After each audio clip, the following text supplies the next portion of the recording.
name is Michael Salazar, and this is my Philippine story. I was born and raised here in New Jersey, and I've lived here for nearly all my life. Both my parents were born in the Philippines, and I was raised up here. I'm not a Balikbayan, I'm a Filipino American. I live in a family of 4 with my mom, dad, and my little brother Jamie. For the first few years of high school, I never contemplated what school I would go to, what college, what university, because to me, it wasn't a concern when I was in my younger years, and I didn't really take much pride or take much thought into where my parents went to school, since they went to school in the Philippines, and I never thought I would go there.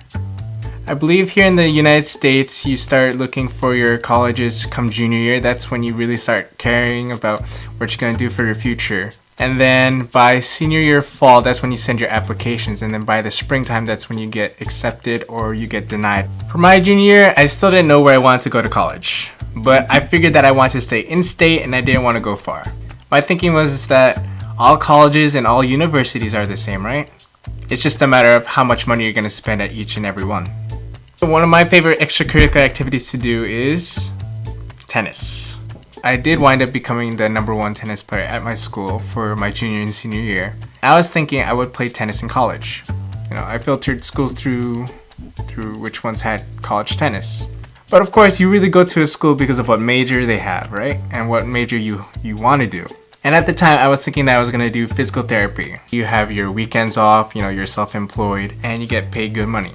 But for me, I really wanted to do healthcare because I was thinking I want to do a job where, I'm not restricted by an office, but I can do my job anywhere and not only in a healthcare setting. I visited colleges like Rowan, TCNJ, and they were nice campuses and everything, but, so I didn't know what kind of college to look for or where I was going to go. All I knew was that I liked to play tennis and I was going to look for something in physical therapy.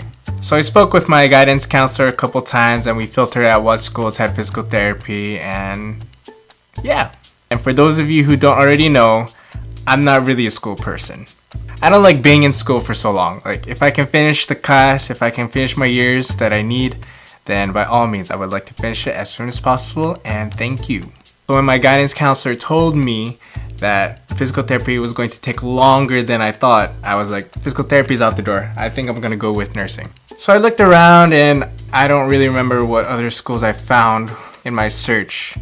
But yeah, I don't remember finding much of any schools with nursing in them except for my local college here at the Ocean County College. But for some reason, there was this whole stigma with going to community college and just getting through some liberal arts classes for the first 2 years, like all your sciences, maths, and English classes. To my understanding, I thought that if you went to a university that you would already get into the program, like physical therapy, and then that was it. So didn't want to waste 2 years going to community college just for some lame classes.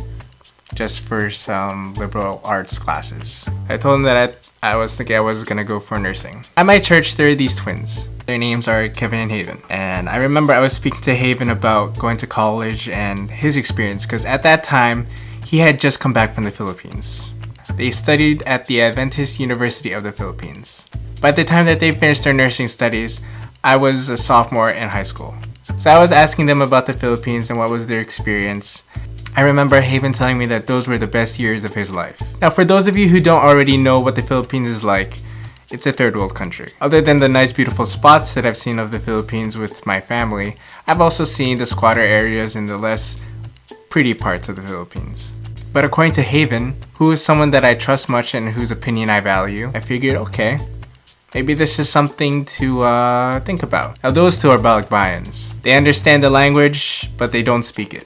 I'm thinking in my head, if they could survive it, then maybe I could survive it too.